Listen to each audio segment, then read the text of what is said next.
Welcome, my dear students of class 8th. Today we will start the grammar. In last class we completed almost 3 or 4 chapter of literature, but today we have to start grammar. Student, you have to think, and let me explain it very first. In last class we completed this chapter, the sentence and the structure of the sentence, but these chapters, chapter number 3, the phrases and the clauses, and the simple compound and complex sentences, synthesis और combining sentence, ये तीनों के तीनों chapter हमें तब तक नहीं समझ में आएंगे जब हम ग्रामर के एक एडवांस लेवल तक पहुंच न जाएं। तो इसलिए अभी इसको हम ड्रॉप करेंगे।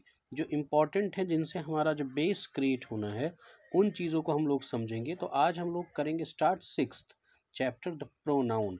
अब समझ गए कि मैं प्रोनाउन क्यों स्टार्ट करूंगा। अगर मैं पहले ही कर देता तो आपके दिमाग में क्वेश्चन होता कि सर ने सीधे प्रोनाउन क्यों स्टार्ट कर दिया। इसलिए इन चैप्टर्स को ड्रॉप किया जा रहा है।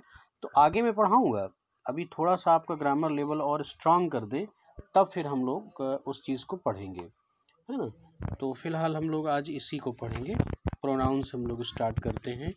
43 page number 43। This is the pronoun, chapter number 6। तो first of all we have to think what is pronoun. तो आप देखो स्टूडेंट, मैंने आपको बताया ना, इसके लिए मुझे कॉपी भी यूज़ करनी पड़ेगी, एंड तब इसको हम अच्छे से समझ पाएंगे। We have to think about the pronoun. कुछ राइटिंग की ज़रूरत पड़ेगी तो हम लोग उसको इस कॉपी में करेंगे। पहले समझें, किसी भी सेंटेंस में एक होता है सब्जेक्ट और एक क्या होता है, ऑब्जेक्ट, और बीच में वर्ब भी होता है।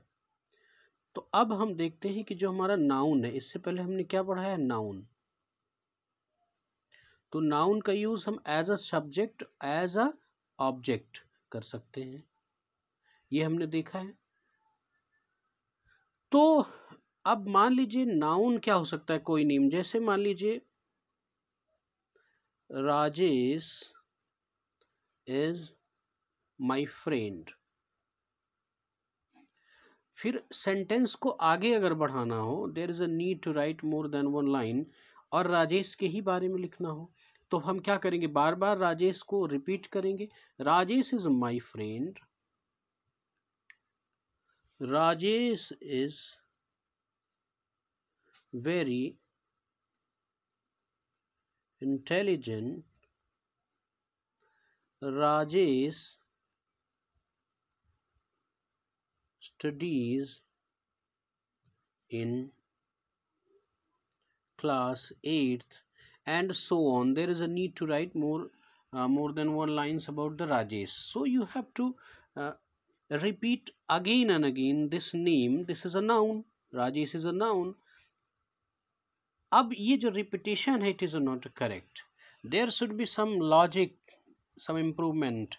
Now what is the logic and improvement? We should choose some word that can substitute this Rajesh.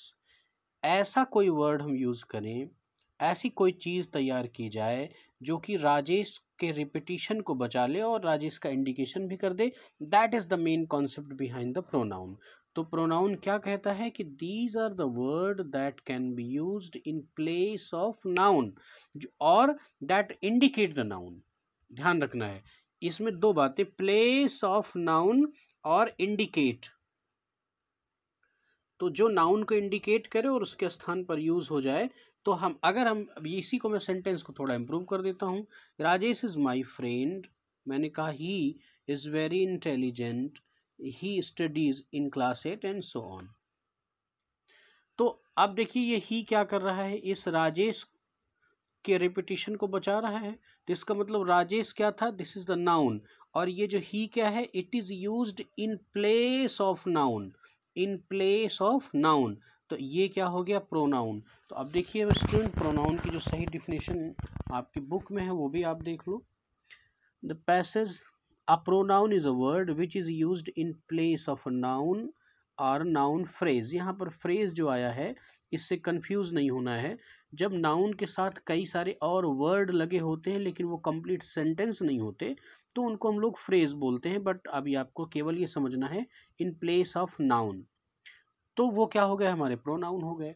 अब इतनी बात तो समझ में आ गई, जैसे he, she, it, this, that, my, I, each, every, which. लेकिन अब अगला जो प्रश्न उठता है, ये तो आपकी बुक में है ही है, कि इसकी कैटेगरीज क्या हैं। जो काइंड ऑफ प्रोनाउन, प्रोनाउन तो बहुत सारे हुए लेकिन उनके हम अगर कैटेगरीज को न समझें तब प्रॉब्लम आती है। तो काइंड्स ऑफ प्रोनाउन। अब आप देखो स्टूडेंट, यहाँ पर सबसे पहले है पर्सनल प्रोनाउन। ये बहुत इंपॉर्टेंट है। इसकी परिभाषा को हम लोग पहले समझेंगे, फिर इसके दिए हुए कुछ जो प्रोनाउन हैं उनको भी हम लोग समझेंगे। तो पर्सनल प्रोनाउन क्या कहता है, ये तो इसकी कैटेगरीज है। You have to read it and learn it through your book. अब एक एक को हम लोग समझेंगे ना। तो personal pronoun, possessive pronoun, demonstrative pronoun, interrogative pronoun, reflexive pronoun, indefinite pronoun, reciprocal pronoun and relative pronoun. Reciprocal कहीं कहीं नहीं मिलेगा, कहीं कहीं मिलेगा, बट सामान्यता जान ले इतने प्रोनाउन होते हैं। अब ये प्रोनाउन तो यहाँ पर दिए बट इनको बिना एक अच्छी समझ विकसित किए हुए there would be difficulty to understand these pronouns. So let's complete we should complete each and every pronoun. First we will take the personal pronoun. The following tables show the breakup of the personal pronouns with respect in case, person, number and gender. लेकिन अभी हमें जो समझना है वो ये समझना है कि व्हाट इज पर्सनल प्रोनाउन। ये तो आपको कंफ्यूज कर देगी किताब, तो आप मेरी कॉपी की तरफ नजर करें और यहाँ पर समझें। पर्सनल प्रोनाउन क्या कहता है। पर्सनल प्रोनाउन कहता है कि a word that can be used, word that can be used in place of person or thing, person और थिंग के लिए।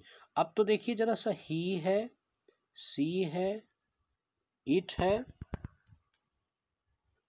यू है। तो इन वर्ड्स को हम लोग किसके लिए यूज कर सकते हैं, और भी यहाँ पर आप देख लें, जैसे कि I, we, you, he, she, it, they, ये जो वर्ड है। लेकिन अब हमें समझना है, ये तो हो गए हमारे पर्सनल प्रोनाउन। लेकिन पर्सनल प्रोनाउन में स्टूडेंट जो सबसे इंपॉर्टेंट चीज होती है वो ये होती है कि इसकी कैटेगरीज को समझना होता है। कि पर्सनल प्रोनाउन में होता क्या है कि फर्स्ट पर्सन,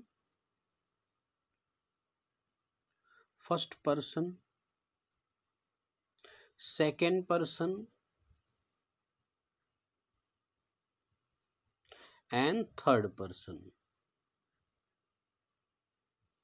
ये तीन तरह के पर्सनल प्रोनाउन कैटेगराइज होते हैं। तो इनको हमें पहले समझना होगा। तो फर्स्ट पर्सन स्टूडेंट क्या होता है कि इसको, जिसको हम अपने लिए यूज करें। फर्स्ट पर्सन में क्या होता है, जिसको हम लोग अपने लिए यूज करें। तो क्या हो सकता है, आई हो सकता है, आई हो सकता है, वी हो सकता है। तो हम यहाँ पर नोट करते हैं, आई हो गया, वी हो गया। आई किसके लिए यूज होता है, अपने लिए, और वी किसके लिए हुआ, अपने लिए। लेकिन दोनों में फर्क क्या है, I is used as a first person for a single person, for a single person. तो यानी हम इसको अगर कहें तो ये एक तरह से सिंगुलर प्रोनाउन हुआ। लेकिन ध्यान रखें यहाँ पर सिंगुलर नाउन की जरा ट्रीट नहीं करना है, समझने के लिए मैं बोल रहा हूँ, क्योंकि इसके साथ जो लगने वाला हेल्पिंग वर्ब होता है वो डिफरेंट काइंड का होता है, उसमें आप सिंगुलर प्लूरल में कंफ्यूज हो जाएंगे। बट आप इसको समझ ले, अपने आप में सिंगल है ना, आप सिंगुलर है ना। आप जैसे आई वेंट टू मार्केट, तो आई यानी आप अपने लिए इंडिकेशन दे रहे हैं, और आप कितने हैं, अकेले हैं, एक हैं, वन है। लेकिन वी जो है वो क्या है, कई लोगों के लिए होता है। जैसे हम लोग हैं, वी आर स्टैंडिंग हियर, जैसे मैंने ये एक सेंटेंस बोला, वी आर स्टैंडिंग हियर। तो यहाँ पर वी आर स्टैंडिंग हियर में कई लोग हैं ना, तो ये प्लूरैलिटी का बोध करेगा।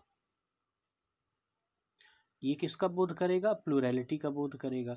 तो आई और वी ये क्या हो गए? फर्स्ट पर्सन में, ये सिंगुलर यूज में आ गया, ये प्लूरल यूज में आ गया। अब हम लोग सेकेंड पर्सन की हम अगर बात करें तो सेकेंड पर्सन में क्या हो जाएगा? सेकेंड पर्सन में हो जाएगा यू, सेकेंड पर्सन में हो जाएगा यू। और यहाँ ध्यान रखना है स्टूडेंट कि सिंगुलर और प्लूरल सभी तरह में यू का एक ही यूज होता है, ठीक है। अब थर्ड पर्सन में हम क्या हो सकता है कि हम थर्ड पर्सन का मतलब क्या होता है कि इंडिकेशन किसी तीसरे की तरफ हो। अब देखना यहाँ पर जैसे कि ही है, सी है, इट है और दे है। अब आप यहाँ पर समझो, they are standing there, they are singing, हमने एक सेंटेंस लिखा, दे आर सिंगिंग। अब स्टूडेंट जरा अपने आप में दिमाग, जब हम ये सेंटेंस बोलेंगे तो किसी, ये मैं बोलने वाला हूँ, मान लीजिए ये मैं हूँ, ये मैं बोल रहा हूँ, तो पक्का है कि किसी दूसरे व्यक्ति से मैं एक इंडिकेशन दूंगा और इसको बोलूंगा कि दे आर स्टैंडिंग, देखो वो सिंगिंग कर रहे हैं, दे आर सिंगिंग। तो अब यहाँ पर ये दे किसके लिए यूज हुआ? थर्ड पर्सन जैसा लग रहा है कि नहीं? मैं फर्स्ट हो गया, ये सेकंड हो गया, और ये जो सेंटेंस कहा गया ये थर्ड पर्सन के लिए कहा गया। अब देखिए जैसे मैंने कहा he is my friend, he is my friend. अब जरा एक बात बताओ, ये बात मैंने किससे कही? ही इज माई फ्रेंड, तो निश्चित है कि मैंने किसी दूसरे से ये बात कही ना, तो हम हो गया, वो हो गया और ये सेंटेंस हो गया, तो इसलिए ही हमारा क्या हो गया? थर्ड पर्सन हो गया। तो ही सी इट हमारे क्या हो गए? थर्ड पर्सन हो गए। तो इसी तरह से अब दे इसका प्लूरल हो गया, दे प्लूरल हो गया, दे देम। अब हम लोग एक चीज और सीख लेते हैं, फर्स्ट पर्सन, सेकंड पर्सन और थर्ड पर्सन के जो ऑब्जेक्ट्स होते हैं ना उनको भी समझ लेते हैं। तो अब मैंने कहा आई, आई हमारा क्या हो गया? First person. अब आई का जो ऑब्जेक्ट होगा वो क्या होगा? मी होगा। यू का क्या होगा? यू का यू ही होगा, यू का यू ही होता है। दे का क्या होता है? दे का होता है देम, दे का देम हो गया। तो इस तरह से ही है, जैसे ही का ऑब्जेक्टिव केस क्या हो जाएगा? ही का ऑब्जेक्ट क्या हो जाएगा? हिम हो जाएगा। ही का हिम होता है। जैसे सी है तो सी के लिए क्या हो जाएगा? सी के लिए हो जाएगा हर हो जाएगा। इट का इट ही होता है। तो ये जो पर्सनल प्रोनाउन का सब्जेक्टिव केस होता है और ये इसका ऑब्जेक्टिव केस होता है। तो ये बात आई थिंक अच्छी तरह से आपको समझ में आ गई होगी। तो स्टूडेंट पर्सनल प्रोनाउन मैं कहता हूं कि आपको समझ में आ गया। अब देखिए पर्सनल प्रोनाउन को समझने के बाद इसमें आपकी बुक में 2-3 चीज़ें लिखी गई हैं, इनको भी आप समझ लें। ये लिस्ट आप पढ़िएगा तो वही जो मैंने पढ़ाया वही सारी चीज़ें इसमें दर्ज की गई हैं। जैसे कि केस एंड पर्सनल प्रोनाउन, तो वही चीज़ जो मैंने अभी आपको समझाया कि always use the nominative case pronoun if the pronoun is a part of subject. जैसे कि माई सिस्टर एंड मी, तो यहाँ पर मी नहीं लगेगा, my sister and I went to the movie, ये सही होगा। तो ये चीज़ हमें ध्यान रखना है कि जैसे always use the objective case pronoun if the pronoun is a part of object. तो जैसे जैसे देखिए my sister took a picture of him and I, है ना, तो ये गलत है, यहाँ पर मी हो जाएगा, ये सही हो जाएगा। बट आपको बहुत कंफ्यूज नहीं होना, जो मैंने अपनी कॉपी में लिखवाया उसके अकॉर्डिंग समझेंगे तो बहुत अच्छे से चीज़ें समझ में आ जाएंगी। अब इसमें जैसे दूसरी बात है कि number and personal pronoun, singular number and plural number. अब आप इसको सामान्य ढंग से समझ लो, सामान्य ढंग से यहाँ पर समझो कि जैसे कि यहाँ पर देखिए ही इज लेट, तो ही किस तरह से यूज हो रहा है? यहाँ पर सिंगुलर, इसके साथ जो to be form of the verb होती है, to be form of the verb, तो to be form of the verb क्या होती है? यहाँ से हम लोग समझते हैं, इसको कॉपी में थोड़ा लिखिए। To be form of the verb जो होती है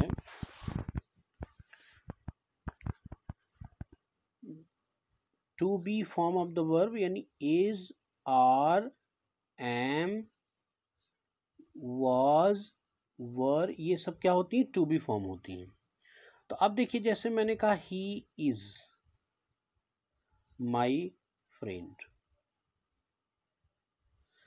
ही के साथ इज लगाया ना, तो इज किसके साथ लग गया, सिंगुलर के साथ लग गया, है ना। तो यही बात यहाँ पर हमें सीखनी है इस बुक के माध्यम से। देख लीजिए, he is late, singular form of the verb is लग गया, वी आर लेट, अगर वी आता है तो हम आर लगाएंगे, यानी यहाँ पर वी, तो आपको तो मैंने बताया था ना आई का जो प्लूरल है वो वी होता है, तो वी के साथ प्लूरल टू बी फॉर्म लगेगा, आर लगेगा। यू एक ऐसा होता है कि यू के साथ सदैव प्लूरल ही लगता है, यू आर माई फ्रेंड। अब अगर मैं यहाँ पर देखिए बहुत मज़ेदार है, इसको सेंस से समझिएगा, मैं कह दूं कि यू आर माई फ्रेंड, मैंने क्या कहा, यू आर माई फ्रेंड। अब देखो जो कह रहा है कि तुम मेरे दोस्त हो, तो ये माई भी इन अपने आप में सिंगल एंटिटी को ही दिखा रहा है ना, एक ही व्यक्ति है जो कह रहा है, और ये जो यू है ये भी अपने आप में अकेला ही है, तो एक ही व्यक्ति को कह रहा है, लेकिन यहाँ पर जो टू बी फॉर्म है वो क्या लग रहा है, प्लूरल लग रहा है, तो यू के साथ सदैव प्लूरल ही टू बी फॉर्म हमारा लगता है। तो यही ये बात यहाँ पर सेकंड बात कही गई है। अब इसमें कंफ्यूज नहीं होना है, कोई बहुत बड़ी बात नहीं है, ये प्लूरल और सिंगुलर का जो, अब देखिए जेंडर की जो बात है, जेंडर, तो अब मैंने आपको यहाँ पर बताया था जैसे कि सी, अब यहाँ पर थोड़ा सा समझ लें, इनमें जो चीज़ ही इंडिकेट करता है वही सी इंडिकेट करता है, लेकिन ही किसके लिए है, मेल के लिए है, और सी किसके लिए होता है, फीमेल के लिए होता है। तो जो जो चीज़ ही रिफ्लेक्ट कर रहा है वही सी कर रहा है। तो अब क्या है कि ही के साथ हम क्या लगाएंगे, ही के साथ अगर इसका ऑब्जेक्टिव हमें यूज़ करना है तो मैंने आपको क्या बताया था, हिम, लेकिन सी के साथ हम ऑब्जेक्टिव क्या यूज करेंगे, हर यूज़ करेंगे। तो ये हमें ही और सी के साथ यानी जेंडर कंसिडरेशन को भी ध्यान में रखना होता है। तो यही बात आपकी बुक में भी लिखी गई है, इसको भी समझ लें। Some of the personal pronoun have gender which means that they are masculine gender, feminine gender और अ न्यूटर जेंडर। तो वही बात, Sumit is my brother, I like him, तो यहाँ पर सुमित के लिए हिम यूज हुआ है, ये मास्कुलाइन फॉर्म में हुआ है। दिस इज समिता, समिता क्या है, लड़की है, तो she is a dancer. This is my pen, pen क्या है, न्यूटर जेंडर है, इसके लिए it, you give it to me, it लगा दिया गया। तो इतनी चीज़ें आज हम लोगों ने सीखी। क्योंकि पर्सनल प्रोनाउन की कैटेगरीज में थोड़ा सा डीप में जाना होता है, बाकी मैं इसके एक एक प्रोनाउन के सेक्शन को मैं कंप्लीट करूँगा नेक्स्ट क्लास में। वीडियो वैसे भी बहुत लंबा हो गया, ग्रामर मैथमेटिक्स है, इसको समझने में बहुत समय लगता है। देखिए लगभग 18-19 मिनट का हो गया। Thank you very much.